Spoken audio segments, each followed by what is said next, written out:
Naku po, kung alam nyo lang ang mga kwento sa likod ng bawat padyak ng mga tricycle driver, isang araw, may pasaherong nagmamadali, akala mo habulan ng buhay, tapos pagdating sa destinasyon, biglang, "Ay kuya, nakalimutan ko pala wallet ko."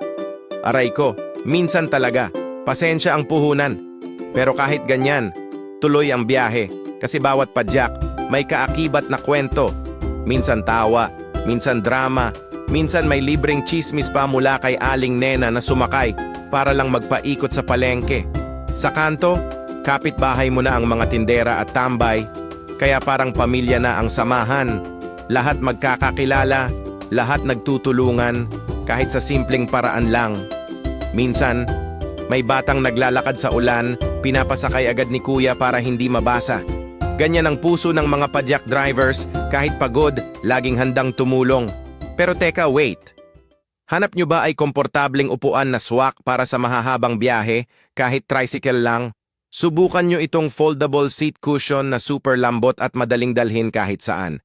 Perfect para sa mga padyak heroes natin at kahit sa mga estudyante o office worker na laging on the go. Check nyo na lang sa Yellow Basket at don't forget to check out. Ariga, thanks.